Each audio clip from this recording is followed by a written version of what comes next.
Good morning everyone, and welcome back to another episode of Coffee Trails, the series in which I explore the world of coffee and the stories behind every cup. Now, I originally had a bit of a different plan for this video. I was meant to go hiking at Llanrheadr Waterfall, but because of some car issues the plan fell through.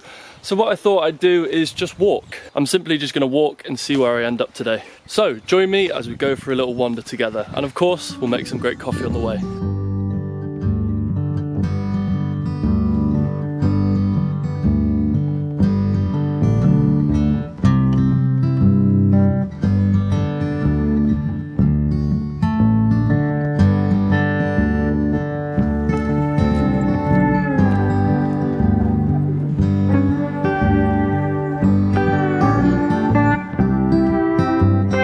See that up there? That old building? There used to be a funicular railway that used to go all the way down that hill. And now, of course, there's no railway on there. It's just a steep hill with a nice building on top. And I don't really know what the building's used for now. I remember me and my friend Ben, when we were about 12, we climbed up this big hill because we thought the house was completely abandoned. We got halfway, heard a few noises, it got scared and then ran down again. It does kind of give me the creeps. It's a very prominent building on a very prominent hill. Yeah, I'm just waffling a bit now, but yeah, let's keep going.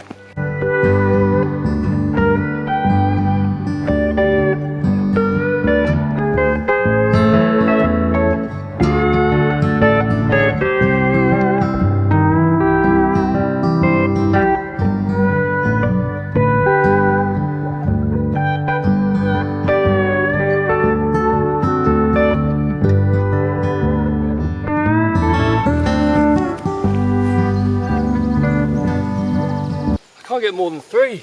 Like, absolutely terrible. I've got this whole lake to myself and I can't even skim a stone. Brilliant. Now, I was going to make some coffee here for the video, but I've got a better place in mind. And I want to take this opportunity to talk about an aspect of the coffee industry which is often overlooked, and that is the role of women in both the production and distribution of coffee. Back in the 1600s, when coffee was becoming more popular in Europe, women were actually banned from drinking it.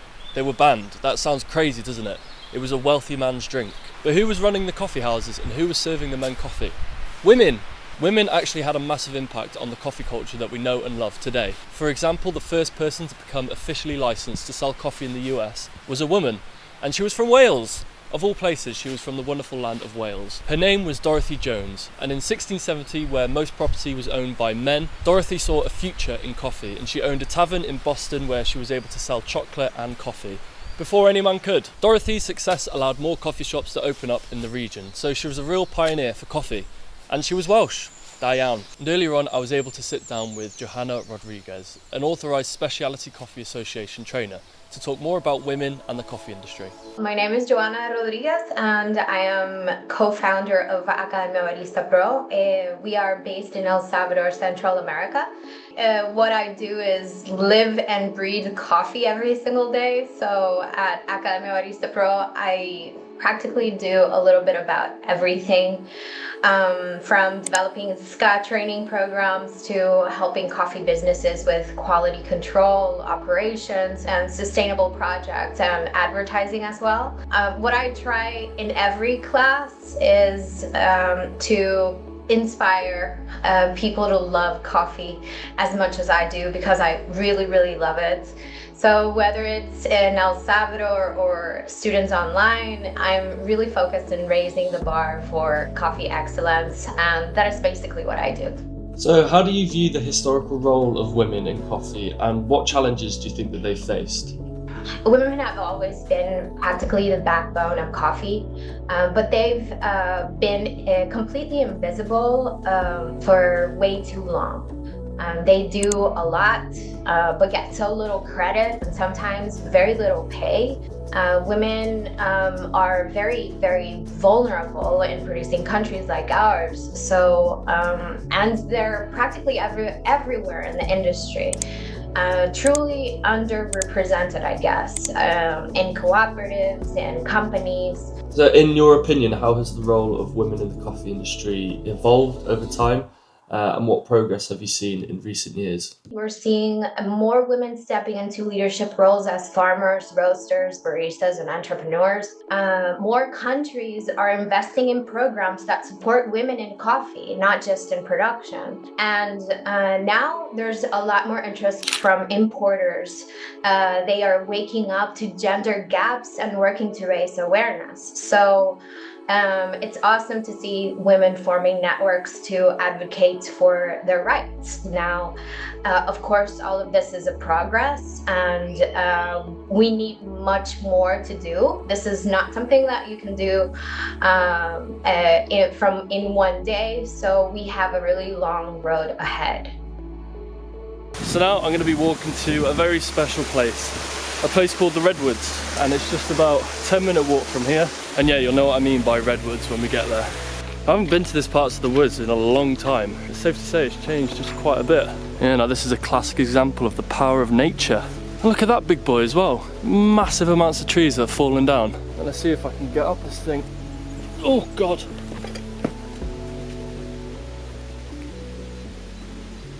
Oh my God. I'd love to be able to make a coffee on here, but I don't think it's possible. So I'm gonna get down. Oh God.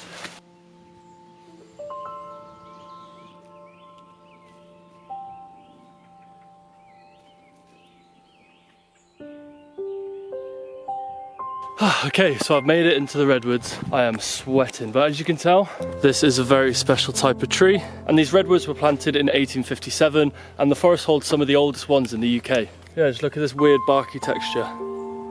It's very cool. And it's just all of a sudden gone dark and quiet.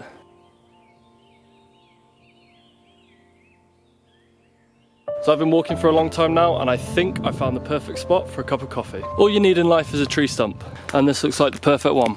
I'm very excited because today I'm going to be brewing some of Iron Fire's Rwandan coffee. The KCRS Women's Cooperative grew this coffee, and it's a group of women farmers who were dedicated to creating high quality and sustainably grown coffee. Grown at 2,000 meters, these beans have developed a bright and fruity character with a syrupy body, and it's got tasting notes of black tea, orange and peach.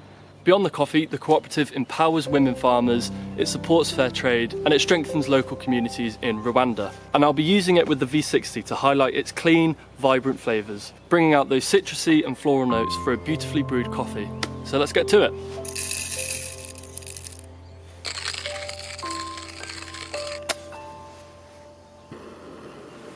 Gender bias is real everywhere. And this is one of the reasons why I've always pushed myself to prove my experience. I've never stopped learning. I believe in leading by example. So women need to understand that they can excel in any part of the coffee industry, but knowledge and confidence is always what they will have and need. I guess my ultimate goal is to highlight the incredible achievements of Salvadorian women producers. They are making exceptional coffee, and it's time the world knows it. The lack of access to knowledge has led them back for too long, so it's time to change that narrative. A few weeks back, I was looking at a site from an international coffee competition and auction from 2022. I was appalled by all of the things that I saw. It was really eye-opening. In El Salvador, out of 27 winning farms, only 5 had women's name. In Guatemala, it was even worse. One farm had a woman's name, and out of 30. And I think that this is something that we will find in all of those international auctions. So these are really facts that we face right now. So we need to change these numbers. We need to make sure that women's hard work and the quality of the coffee is represented.